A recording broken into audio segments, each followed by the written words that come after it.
Assalamualaikum warahmatullahi wabarakatuh. Alhamdulillah hamdan katsiran thayyiban mubarakan fi kama yuhibbu rabbuna wa yardah. Wassalatu wassalamu ala nabiyyina Muhammadin wa ala alihi wa sahbihi wa man sara ala nahjihi bi ihsanin ila yaumil wa ba'd.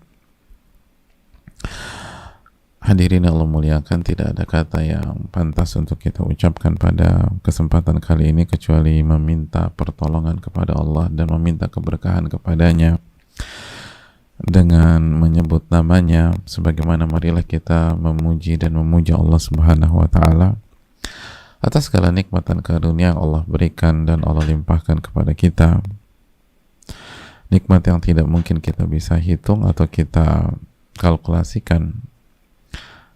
Wa in ta'uddu ni'matallahi la tuhsuha, dan jika kalian ingin menghitung nikmat Allah, kalian tidak akan mampu bisa menghitungnya. Sebagaimana juga kita bersaksi bahwa tidak ada zat yang berhak diibadahi kecuali Allah Subhanahu wa taala, dan Muhammad adalah nabi, utusan dan hamba Allah Subhanahu wa taala.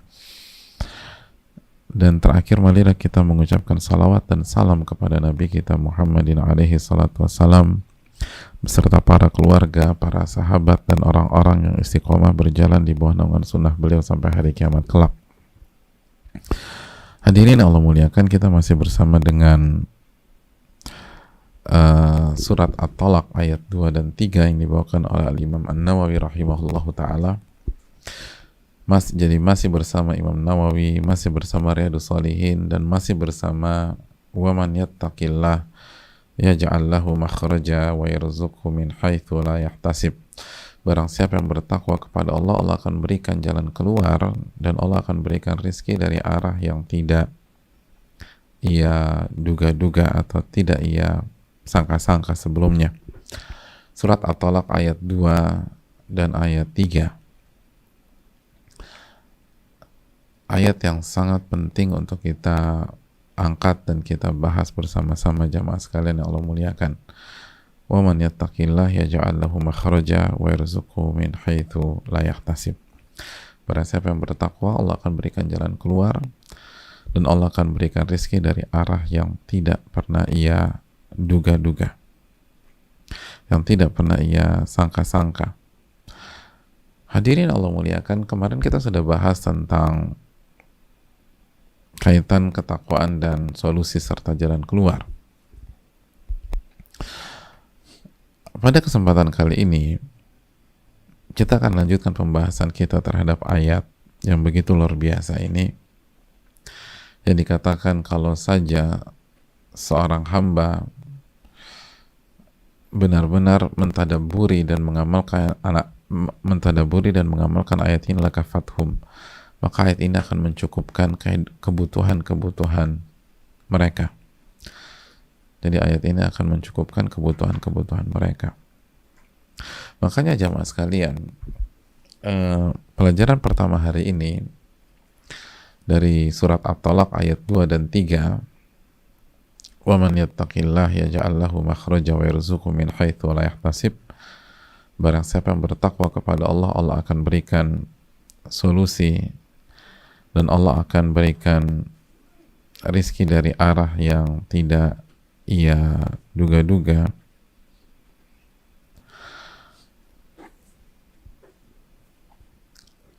Allah Subhanahu wa ta'ala, atau mohon maaf, para ulama kita menyatakan dari ayat ini bahwa al-hajah ilal huda a'zam minal haja ilan nasar war rizki.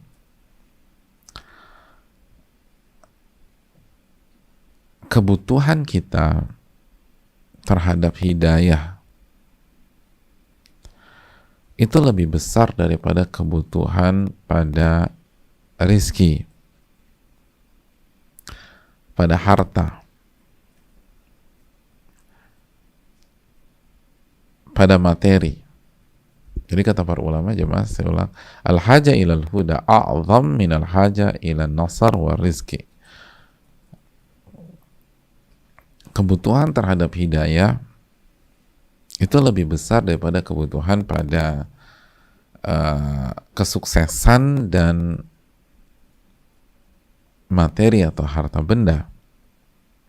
Bal la nisbata bainahuma, bahkan dua hal ini nggak bisa dibandingkan. Jadi udah nggak apple to apple gitu loh. Memang nggak pantas dibandingkan.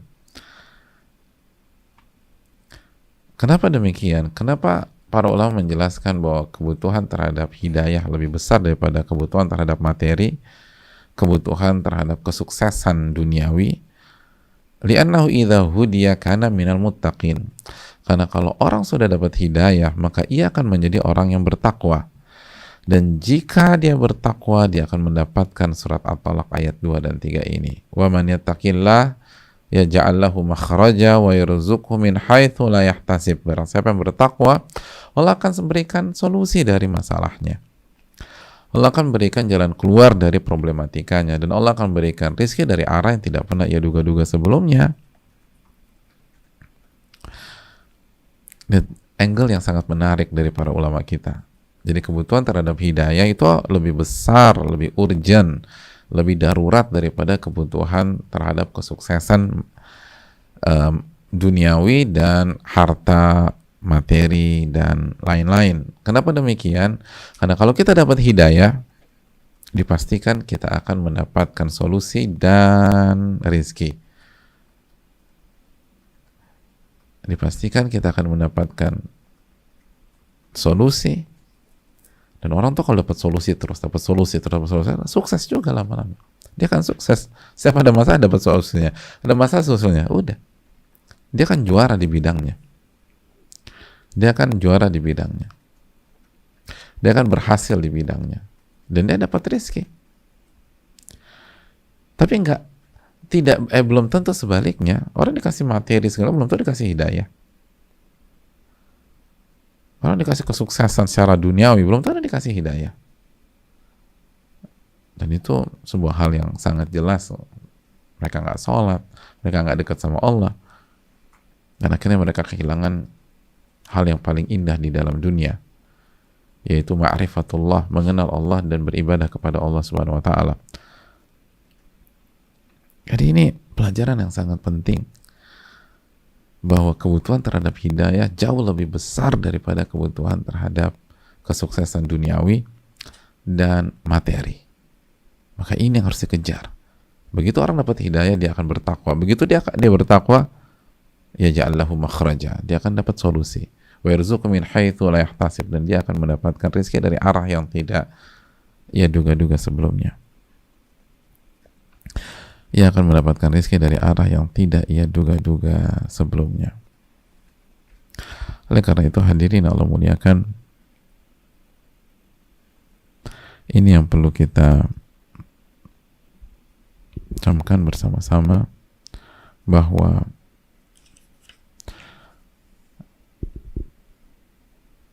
kebutuhan terhadap hidayah jauh lebih besar daripada kebutuhan terhadap kesuksesan duniawi dan rezeki materi. Hadirin Allah muliakan,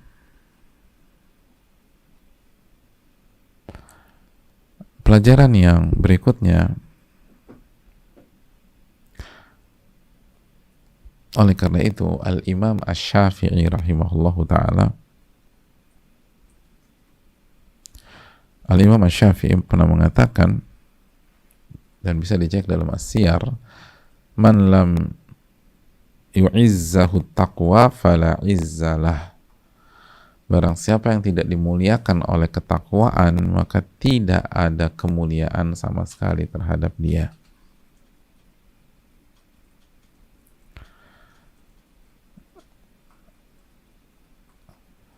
Jadi barang siapa yang tidak dimuliakan oleh ketakwaan,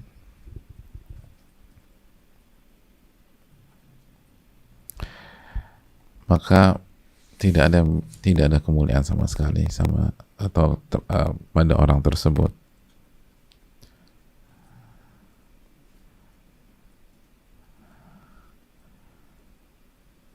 Tidak ada kemuliaan sama sekali.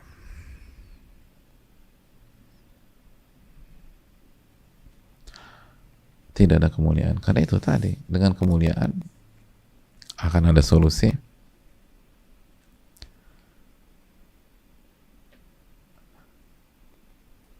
dan dengan kemuliaan akan ada rizki. Jadi mohon maaf, dengan ketakwaan akan ada solusi, dan dengan ketakwaan akan ada rizki, dan itulah kemuliaan. Jadi dengan ketakwaan kita akan dapat solusi dari segala masalah kita, dan dengan ketakwaan kita akan mendapatkan rizki dari arah yang tidak kita duga-duga, dari arah yang tidak pernah kita duga-duga. Ini hal yang perlu kita catat baik-baik.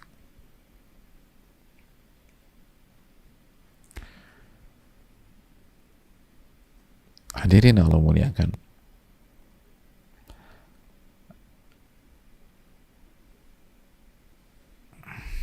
makanya para ulama kita menyatakan, bertakwalah kepada Allah, bertakwalah kepada Allah Subhanahu wa ta'ala.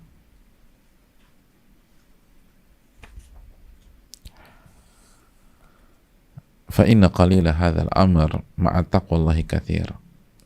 Karena sedikitnya sesuatu dengan ketakwaan maka dia akan jadi banyak. Wa katsirahu ma'a ghairi taqwallahi qalil. Tapi hal yang banyak tapi tanpa ketakwaan jadi sedikit.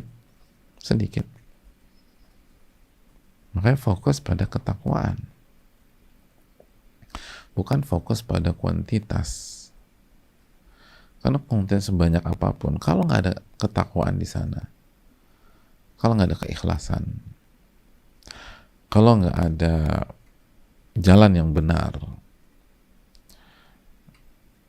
kalau justru isinya maksiat, isinya kemungkaran, sedikit, dan nggak ada jalan keluar, dan nggak ada rizki, tidak ada rizki. Tapi sedikit, tapi bertakwa, Allah kasih jalan keluar nanti berkembang deh, nanti berkembang. Lalu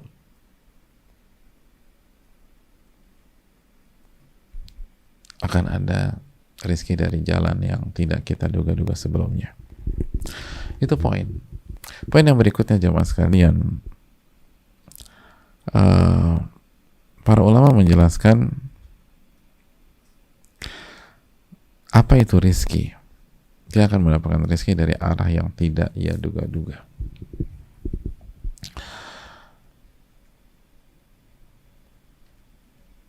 Kata para ulama, ar-rizki ismun likulli ma yugtadha bihil insan. Rizki itu adalah kata universal untuk setiap hal yang dikonsumsi oleh manusia karena faktor kebutuhan. Jadi yang dibutuhkan untuk dikonsumsi manusia itu rizki, yang dibutuhkan untuk dikonsumsi oleh manusia. Nah, dan rizki ini mencakup rizki dunia dan rizki akhirat.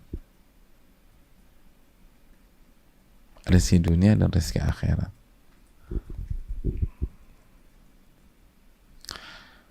Jadi ini mencakup rizki dunia dan rizki akhirat.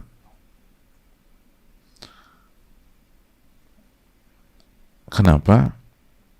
Karena yang kita butuhkan untuk kita konsumsi bukan hanya dunia aja, tapi juga akhirat. Jadi bukan hanya tentang materi, bukan hanya tentang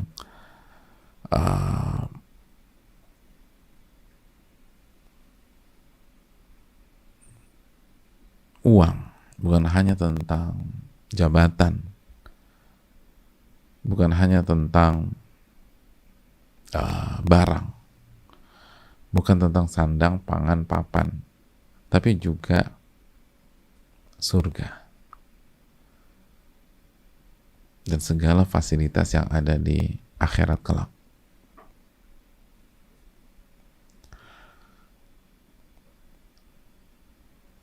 Itu pun rizki. Itu pun rizki. Bahkan rizkinya jauh lebih besar dari itu. Keberkahan. Itu pun rizki. Makanya hadirin Allah muliakan,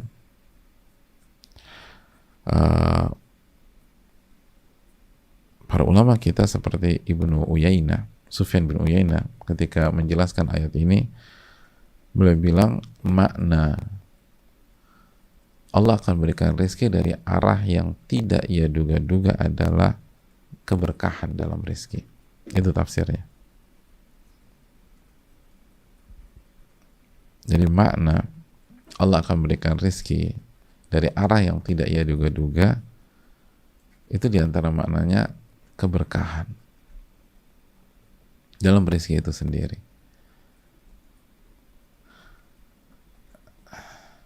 Jadi hadirin, ini menjawab pertanyaan banyak pihak. Aku tuh kok semenjak hijrah, semenjak berusaha berubah, kenapa grafik finansialku menurun terus ya? Emangnya hijrah udah berapa lama? Ya udah 15 tahun. Kalau 1-2 tahun sih masih mending. Mungkin butuh waktu. Tapi ini udah 15 tahun dan kondisinya turun. Konsumenku mulai menjauhiku karena barangku nggak sesuai dengan selera mereka. Bisa sih aku sesuaikan dengan selera mereka, tapi kena lagi, kena yang haram, itu nggak diridhoi oleh Allah dan seterusnya. Jadi turun aja. Akhirnya ambil dari tabungan anak-anakku, ambil dari tabungan pendidikan mereka untuk masa depan. Ini gimana? Wa man yattaqilla yaj'al lahu makhraja wa yarzuqhu min haitsu la yahtasibnya di mana nih? Nah, coba renungkan ucapan Al-Imam Ibnu Uyainah, Sufyan bin Uyainah. Jadi bisa jadi bukan angkanya yang Allah tambah, tapi keberkahannya yang Allah berikan. Dan ini masuk ke dalam narasi min haitsu la yahtasib, dari arah yang dia nggak duga-duga. Kenapa? Karena mayoritas orang itu menduga rizki itu materi. Nah, kan masuk kan poin. Mayoritas orang menduga bahwa rizki itu angka. Dari 1 juta ke 10 juta. Loh enggak, belum tentu seperti itu. Bisa tetap 1 juta. Tapi kemampuan 1 juta kita itu mengalahkan kekuatan 20 juta yang dimiliki oleh orang lain per bulan. Diberkahi sama Allah. Diberkahi. Memang semenjak hijrah tuh kondisi turun, apalagi pandemi sekarang. Tapi kalau Allah berkahi itu harta, dari harta yang sedikit itu,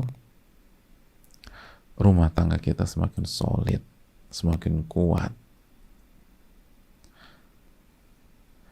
Dari harta yang tambah sedikit itu, anak-anak kok semakin nurut ya. Dan bukan hanya nurut, rajin ibadah. Dan Allah kasih anak-anak yang cerdas-cerdas.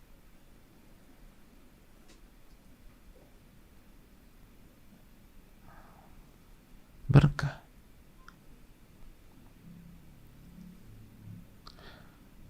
Memang harta turun, tapi hubungan saya dengan orang tua kok semakin erat ya.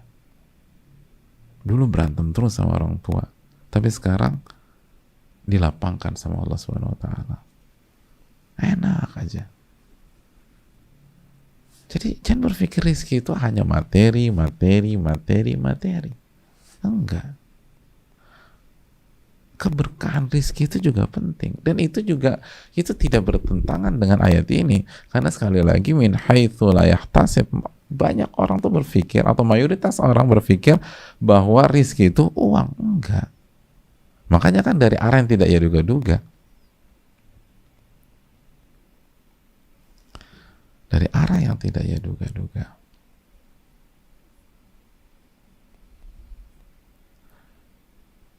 Karena galau diberhentikan hari itu, bingung mau kemana, akhirnya mampir ke masjid. Masjid ada kajian, dapat hidayah di situ. Min haitsu la yahtasib, dari arah yang tidak pernah ia duga sebelumnya. Dan itu bukan 1-2 kasus, itu banyak banget kasus seperti itu. Banyak.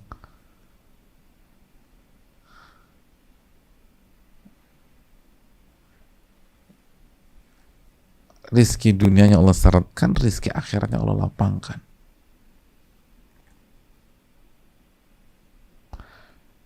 Makanya para ulama kita mengatakan seperti Al-Imam Ahmad bin Abdul Halim, ini menarik, simak baik-baik jamaah, ini menarik. Wattaqi la yuhram ma yahtaju ilaihi minar rizki. Orang yang bertakwa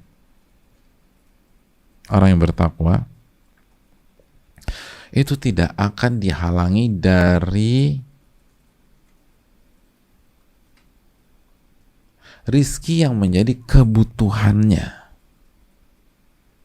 Nggak akan.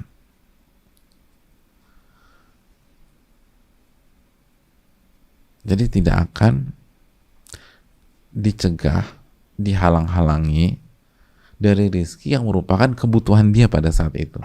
Jadi kalau dia butuh itu, selama dia bertakwa, pasti dapat. Kenapa? Ya ja'allahu makhraja. Allah akan berikan jalan keluar, solusi. Dan rizki dari arah yang tidak ia duga-duga. Loh, tapi kok kondisinya menurun terus secara finansial? Secara materi kok turun. Padahal dia bertakwa. Hatinya semakin ikhlas, ridho terhadap takdir, akhlaknya berubah, sholatnya kuat. Lihat kata para ulama, wa innama yuhma min fudhulid dunya rahmatan bihi wa ihsanan ilaih. Kondisi finansialnya menurun itu sebenarnya penjagaan dari Allah dari hal-hal yang tidak bermanfaat dari dunia, dari overdosisnya dunia, sebagai kasih sayang dan kebaikan Allah kepada dia. Karena pada saat itu yang dia butuhkan cuma segitu. Kalau ditambah, bisa kontraproduktif. Bisa lupa ngaji nih orang. Bisa nggak tahajud nanti malam. Bisa ribut sama istri gara-gara barang, gara-gara duit. Dengan pas-pasan anak-anak ada dapat uang jajan, udah cuma bekal aja.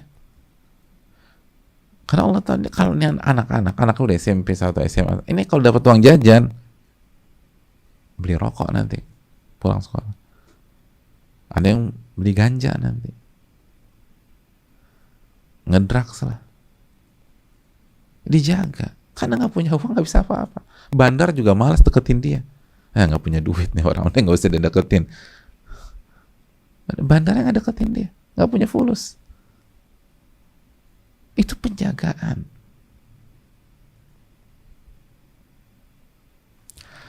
Fa'inna tawsi'ar rizki qad yakunu madarra ala sahibi. Karena bisa jadi rizki yang lapang itu justru ngerusak yang punya.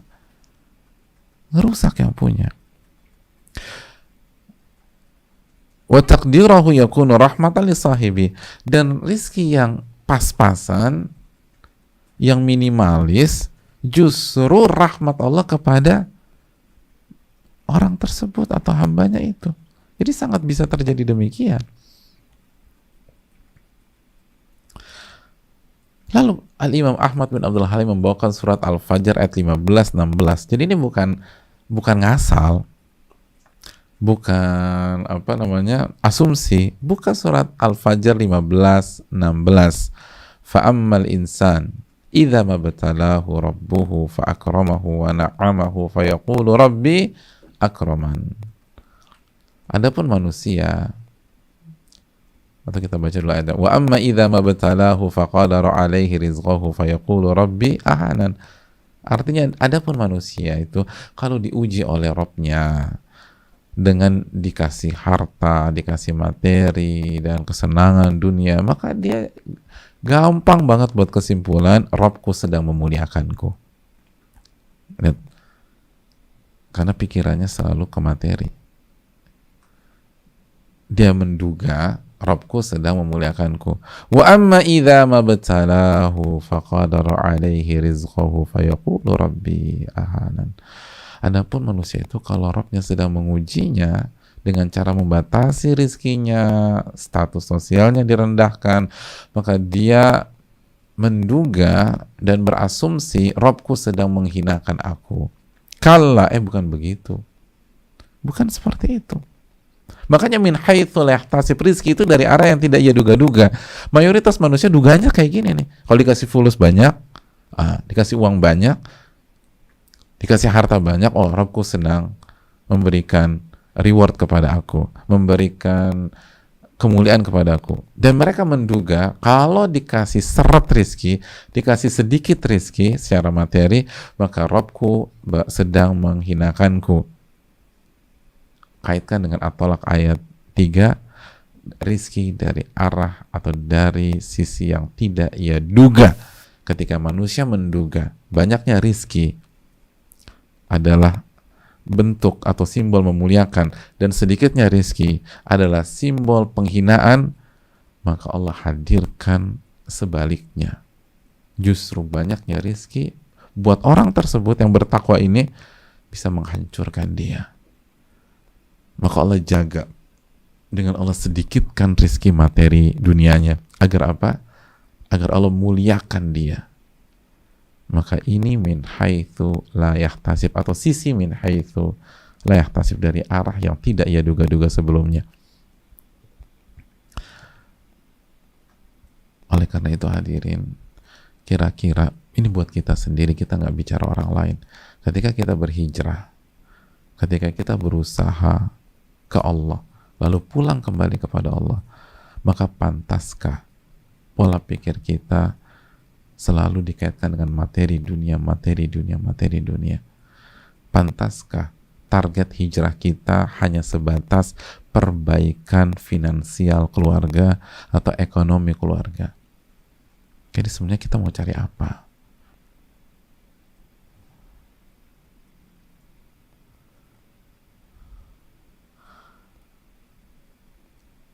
Makanya Al-Imam Ahmad melanjutkan, falaisa kullu man wusi'a alaihi rizquhu yakunu mukarrama. Tidak setiap orang yang dikasih rizki materi yang banyak itu berarti dimuliakan. Wala kullu man qudira alaihi rizquhu yakunu muhana. Sebaliknya tidak setiap orang yang rizki materinya disempitkan itu berarti dia dihinakan. Wal qad yuwassa alaihi rizquhu imla'an wastidraja. Betapa banyak orang rizkinya dikasih banyak, luas, dalam rangka istidraj, diulur, baru disiksa sama Allah Subhanahu wa taala. Waqad yuqaddaru alaihi rizquhu himayatan wa siyanatan lah. Dan betapa banyak orang rizkinya disempitkan, disedikitkan dalam rangka menjaga dia dan melindungi dia.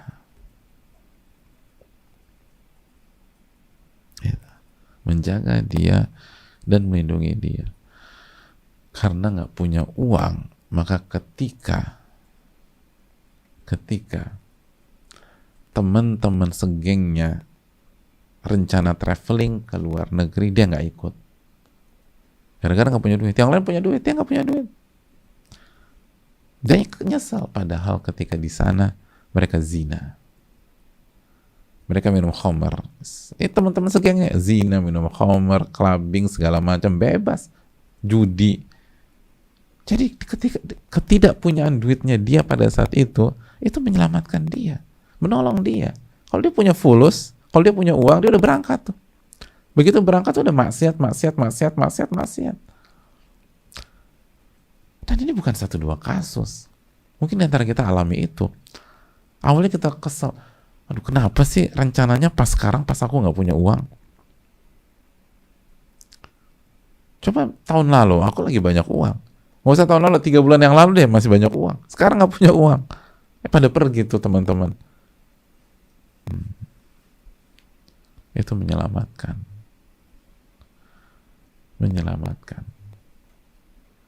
Karena rizki bukan hanya materi. Rizki bukan hanya materi.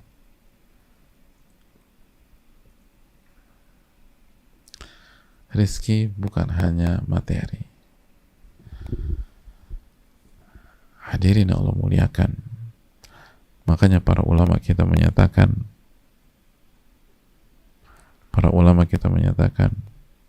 bahwa maftaqara taqiyun qat, orang yang bertakwa tidak akan pernah hidup dalam kondisi fakir. Gitu. Tidak akan pernah hidup dalam kondisi fakir. Enggak. Kenapa demikian? Padahal kita lihat banyak orang-orang bertakwa hidup miskin, ulama kita sebagainya miskin, sebagian nabi nggak punya uang. Tapi kenapa ulama mengatakan maftaqara taqiyun qat?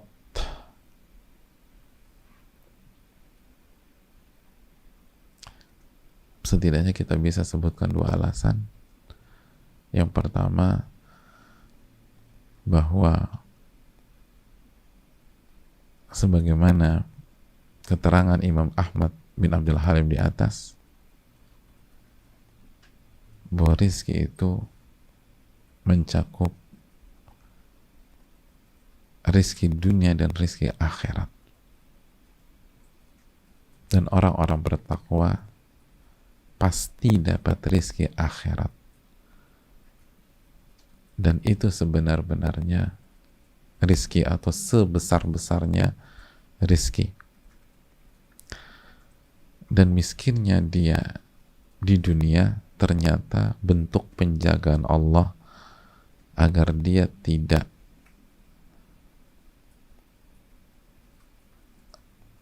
tergelincir pada harta dunia. Karena Allah yang paling tahu kondisi seseorang, mental seseorang terhadap harta.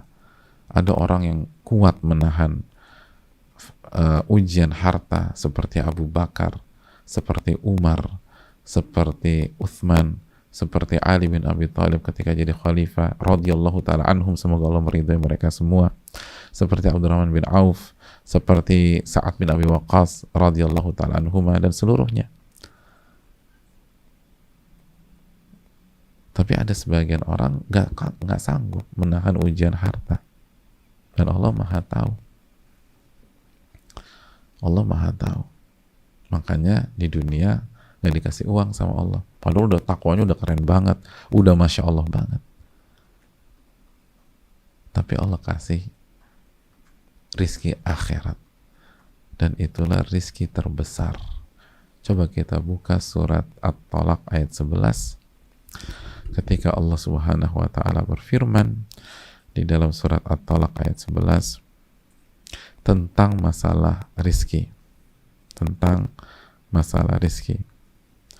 Allah mengatakan di penggalan ayat tersebut, wa may yu'min billahi wa ya'mal salihan yudkhilhu jannatin tajri min tahtihal anhar khalidina fiha abada qad ahsanallahu lahu rizqa. Qad ahsanallahu lahu rizqa. Yang artinya, dan orang yang beriman kepada Allah, baris keempat ya, dan barang siapa yang beriman kepada Allah dan mengamalkan amal soleh, niscaya Allah akan masukkan ke dalam surga-surga yang mengalir di bawahnya sungai-sungai, mereka kekal di dalamnya selama-lamanya. Apa tuh berikutnya? Qad ahsanallahu lahu rizqa. Sesungguhnya Allah telah memberikan rizki terbaik buat dia. Ahsan, ihsan. Ihsan tingkatan tertinggi kan. Jadi Allah telah memberikan rizki terbaik buat dia. Itu rizki terbaik. Jadi nggak ada ceritanya orang bertakwa fakir, nggak ada. Kecuali kalau kita menyempitkan makna rizki hanya untuk materi dunia. Gitu, nggak ada. Itu dikatakan para ulama. Nggak ada ceritanya orang bertakwa itu fakir. Nggak ada. Nggak ada ceritanya orang bertakwa itu fakir. Orang bertakwa itu pasti dikasih rezeki sama Allah. Pasti. Itu alasan pertama. Alasan yang kedua, adapun di dunia jamaah, adapun di dunia, maka inti kekayaan dan kemiskinan itu adalah hati dan rasa, bukan materi dan angka itu.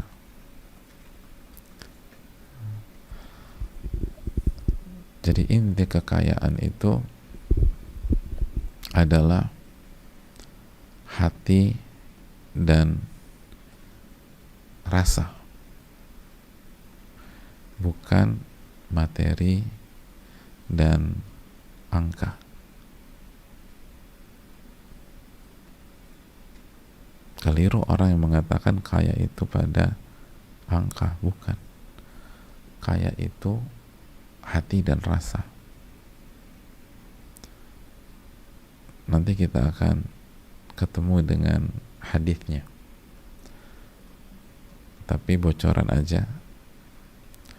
Laisal ghina an kathratil arad, walakinnal ghina ghina nafas.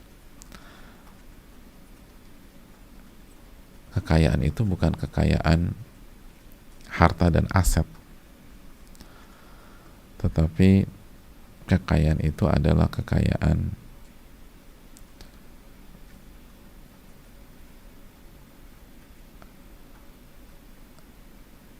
jiwa, kekayaan jiwa, kekayaan hati itu.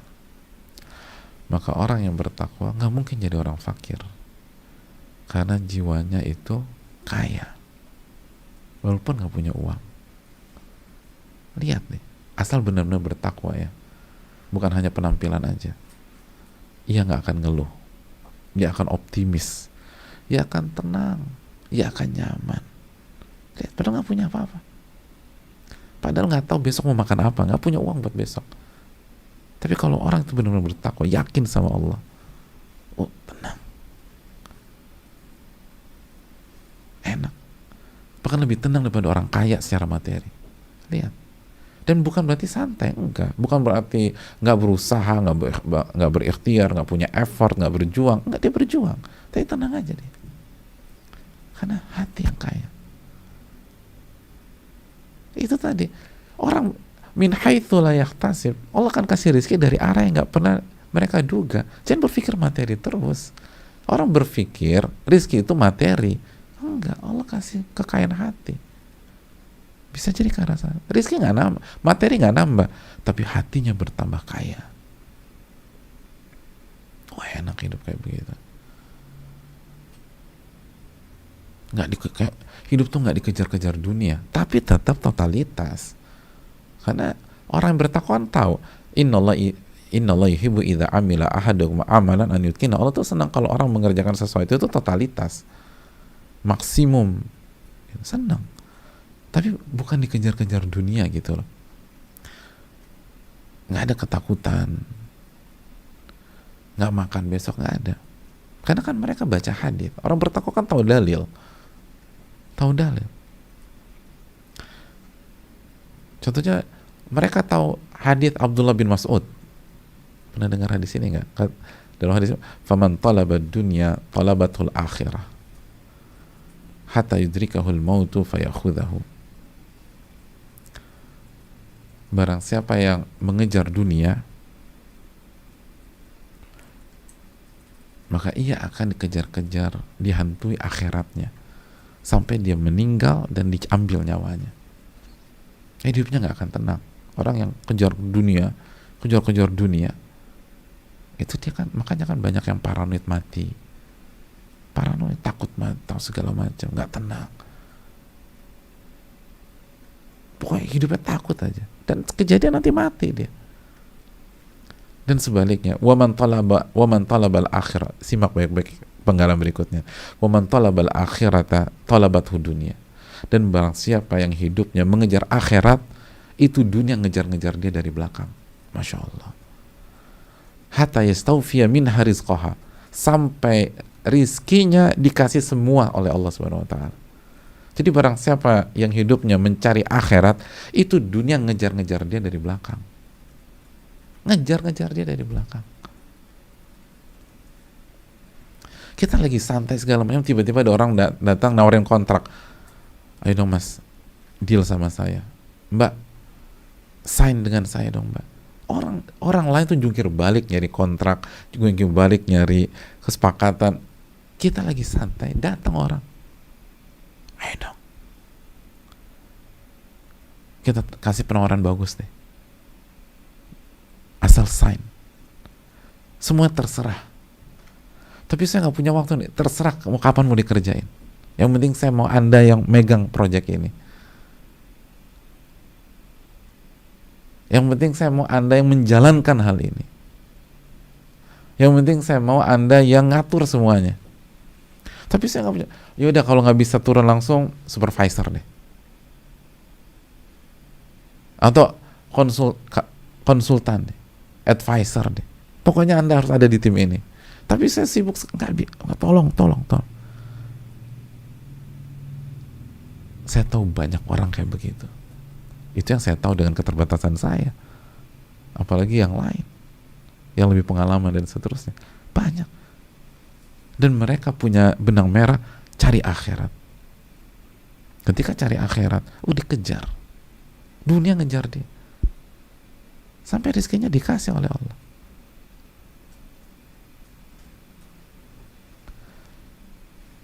Ketika sebagian pihak masukin lamaran ke A, masuk lamaran ke B, ke C, ke D, ke E, nggak dijawab-jawab.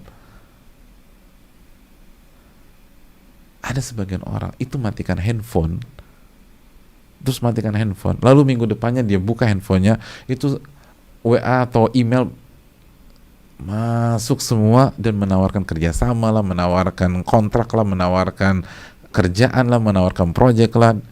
Dan bukan menawarkan, minta tolong gabung sama kita, yang lain tolong gabung sama kita.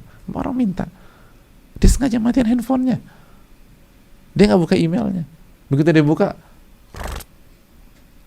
di waktu yang sama orang setengah mati nyari. Dan ini ada haditsnya, itu bukan fenomena alam kebetulan, enggak. Dibawakan Al-Mundhiri dalam Targhib wa Tarhib. Barang siapa yang mengejar dunia, itu dia akan dihantui kematian. Akhirat nggak tenang dia, karena akhiratnya nggak ada. Dan nanti sampai dia mati dan diambil hidupnya. Dan barang siapa yang mengejar akhirat, dunia ngejar dia, ya Allah, dunia ngejar dia. Mohon maaf, saya sudah resign, saya punya kehidupan, tolonglah mas, tolonglah, sekali ini aja, tolong kita lah, kita nggak tahu ada orang yang lebih tepat dari Anda, tolong mimpin lagi. Dipaksa, subhanallah. Padahal dia bilang enggak, saya mau resign, saya ada hal yang ingin saya kerjakan, tolong sekali aja, sekali. Subhanallah. Orang pikir nggak masuk akal, dan ini terjadi, dan bukan 1-2 kasus. Mungkin sebagainya ada yang mengikuti kajian ini pada detik ini. Itu ada haditsnya. Lihat, agama kita begitu luar biasa. Man talabal akhirat talabathu dunya. Karena siapa yang mencari akhirat, dunia ngejar, bukan dikasih. Bahasanya talabathu dunya. Dunia itu ngejar-ngejar dia, nyari dia, nyari. Dicari. Dan yang perlu kita ingat, orang yang bertakwa kan itu tadi amanat, bukan ngasal, bukan kerja, bukan malas dengan alasan mau ibadah, bukannya nggak profesional dengan alasan akhirat, enggak. Orang bertakwa kan, lihat bagaimana Abu Bakar As-Siddiq, lihat bagaimana Umar bin Khattab, lihat bagaimana Utsman bin Affan, lihat bagaimana Ali bin Abi Thalib radhiyallahu ta'ala anhum. Mereka adalah para ahli takwa, dan di tangannya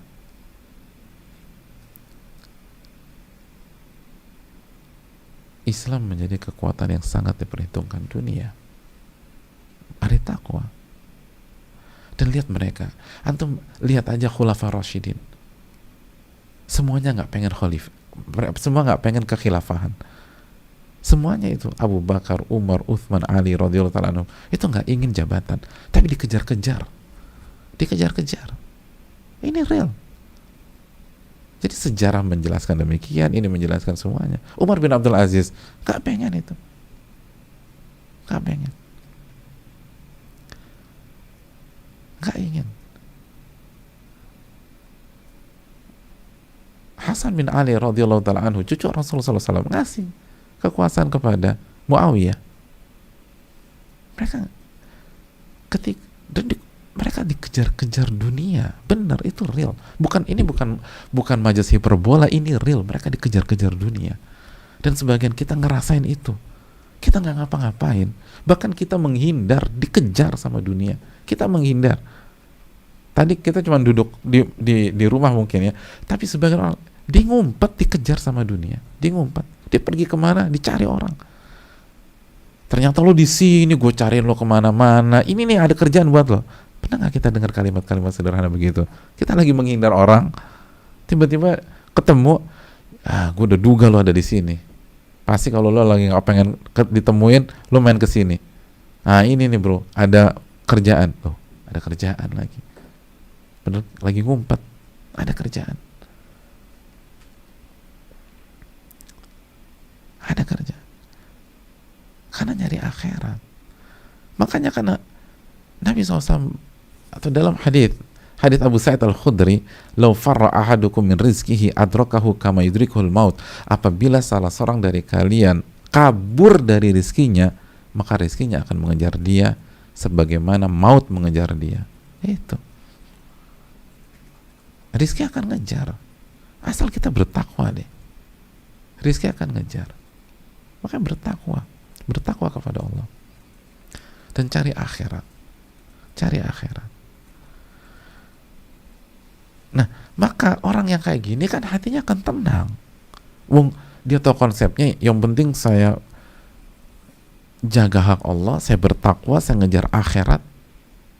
Tapi sekali lagi, dia tidak melupakan dunia. Dia tidak menantarkan keluarga atau orang yang menjadi tanggung jawab nafkahnya, enggak. Tapi fokusnya ke akhirat. Dia tahu dunia akan ngejar dia. Nah, ketika dia yakin dunia akan ngejar dia, tenang hidupnya. Hidupnya tenang. Dengan catatan tetap berikhtiar dan berusaha, karena ikhtiar dan berusaha salah satu bentuk ketakwaan. Dan jangan disalahpahami kita santai-santai aja di masjid atau kerjanya tidur, zikir, baca Quran, tidur, zikir, baca Quran. Enggak. Karena berikhtiar dan berusaha adalah bagian dari ketakwaan. Dan praktek Nabi dan para sahabat terbukti. Makanya Nabi membangun peradaban kan. Bukan hanya membangun bisnis, membangun peradaban. Beliau bangun itu di Madinah. Dan lihat, jadi sebenar kata Nabi dalam hadis Bukhari tadi, kekayaan itu bukan kekayaan aset atau materi, kekayaan itu kekayaan hati dan jiwa. Hidupnya tenang. Jadi kembali lagi ke kaidah tadi, maftaqara taqi, nggak ada ceritanya orang bertakwa itu fakir, tuh nggak ada. Walaupun nggak punya uang secara materi, tapi hatinya kaya. Dan dia tahu ketika finansialnya disempitkan, itu cara Allah menjaga dia dari harta yang nggak bermanfaat. Karena jujur aja deh, seringkali kalau kita evaluasi, sebenarnya bulan lalu kita cuma butuh misalnya 10 juta. sedangkan harta kita banyak di atas 10 juta. Kalau jujur cuma segitu aja. Nah itu kan kalau kita nggak pintar-pintar menjaga amanat harta, lalu kita gunakan, selebihnya kita gunakan untuk infak, untuk bantu, untuk di jalan Allah, untuk dakwah dan seterusnya, kan bahaya. Nah Allah paling tahu siapa yang bisa memanage itu, siapa yang belum bisa. Siapa yang kalau dikasih nikmat harta yang banyak itu dia tanggung jawab, dia amanat dan dia jaga baik-baik, siapa yang khilaf. Nah bentuk kasih sayang Allah ketika Allah tahu kayaknya Anda nih khilaf nih kalau dikasih banyak, oh ini kita sedikitkan aja biar aman tuh. Lalu Allah bukakan hati, tenang, hatinya merasa kaya, udah enak, orang merasa kaya. Gak ada ceritanya orang bertakwa fakir jika kita mengerti konsep rizki yang seutuhnya tadi. Dan ada jalan, insya Allah ada jalan, asal fight, jaga ketakwaan tadi kan. Takwa, hidayah lebih tinggi daripada materi, karena kalau kita dapat hidayah kita jadi orang bertakwa. Jadi orang bertakwa dijamin semuanya sama Allah.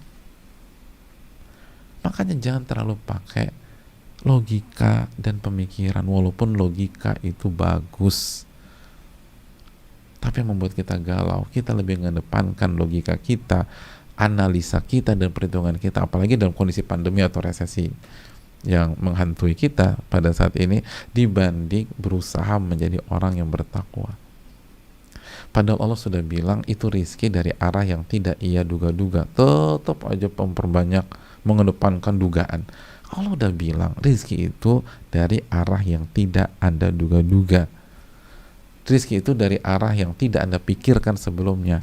Jadi tugas kita bertakwa dan serahkan sama Allah, dan gak usah terlalu banyak dipikirin. Memikir tuh penting, tapi semua yang overdosis tuh gak bagus, gitu aja. Semua yang overdosis tuh gak bagus. Kayak sholat subuh tuh harus wajib, tapi kalau sholat subuhnya overdosis 3 rakaat, semua ulama bilang Anda sesat. Semua yang overdosis itu nggak bagus. Begitu juga terlalu memikirkan hancurnya masa depan, gimana segala macam, itu nggak bagus. Yang terpenting kita berbuat, perbaiki hubungan sama Allah, jaga ketakwaan, dan takwa hanya menjalankan perintah dan jauhi larangan. Ketika kondisi sulit, tetap tidak melangkah ke jalan yang haram. Tidak melangkah ke jalan yang haram. Tidak melangkah ke jalan yang haram. Dan ingat, hati kita ta'alluqnya kepada Rabbul Alamin. Terakhir, saya bacakan salah satu tafsir yang dibawakan oleh Imam Qurtubi. Kata beliau, di antara tafsir ayat ini, wa man yattaqillah fir rizqi biqat'il alaiqi yaj'alillahu makhraja bil kifayah. Barang siapa yang bertakwa kepada Allah dalam masalah rizki dengan memutuskan keterpautan hati kepada makhluk, maka Allah akan berikan dia jalan keluar dan kecukupan dari rizki tersebut. Gitu. Jadi barang siapa yang bertakwa kepada Allah dalam rizkinya dengan memutuskan keterpautan hati kepada makhluk. Jadi hati kita nggak terpaut sama makhluk, nggak berharap sama makhluk, karena kita yakin rezeki kita ada di tangan Allah. Kalau kita bekerja dengan manusia, bekerja dengan fisik. Kalau kita menjadi pegawai, pegawainya manusia, kita jadi pegawai secara fisik, bukan secara hati. Salah satu buktinya apa? Kalau kita dipecat hari ini, kita nggak galau, karena hati kita yakin bukan perusahaan yang kasih rezeki kepada kita. Saya bekerja dengan perusahaan karena menjalankan perintah Allah. Maka kalau itu bisa dilakukan, ya ja'alillahu makhraja bil kifayah, Allah akan berikan jalan keluar dan Allah akan berikan kecukupan untuk kita. Yang penting itu cukup. Itu tadi, cukup. Makanya kalau Allah lihat kita sudah lebih dari cukup, tanda sayang Allah kepada kita, udah kita dicukupkan tuh rezekinya sampai di situ aja. Karena kalau lebih overdosis, Overdosis biasanya ke haram. Itu jemaah. Rizki itu yang penting cukup, bukan banyak. Banyak kalau nggak cukup juga percuma. Gila dia banyak duit loh. Berapa duitnya? 5M. Tapi kalau biaya pengobatan istrinya 5,5M percuma juga. Kurang 500 juta. Mendingan punya duit 100 juta tapi cukup untuk semuanya dan sekaligus pengobatan keluarganya, selesai. Jadi yang penting tuh rezeki itu cukup gitu. Dan yang lebih dari cukup hanya nafsu kita aja, padahal kita nggak pakai juga. Kita beli A, beli B, beli C, ternyata nggak dipakai juga. Yang pakai lemari baju kita nggak pernah pakai. Kadang-kadang kecoa make tuh, gitu. Kayak binatang segala macam tuh ada di situ, di kantongnya segala macam. Kita nggak pernah pakai tuh hal-hal kayak gitu. Oleh karena itu, kalau kita ingin seperti ini, lihat, bertakwalah, khususnya takwa hati jamaah, dengan memutuskan pertautan hati kepada manusia dalam masalah rezeki. Jangan berharap dengan itu. Berharap kepada Allah, maka Allah akan kasih solusi dan kecukupan. Ini bisa disampaikan, semoga bermanfaat dan semoga Allah memberikan kita ilmu yang bermanfaat dan menjauhkan kita dari ilmu yang tidak bermanfaat. Semoga Allah menerima amal ibadah kita dan semoga Allah memberikan jalan keluar dari setiap masalah kita dan rezeki dari arah yang tidak kita duga-duga. Subhanakallahumma wa bihamdika, asyhadu an la ilaha illa anta, astaghfiruka wa atubu ilaik. Assalamualaikum warahmatullahi wabarakatuh.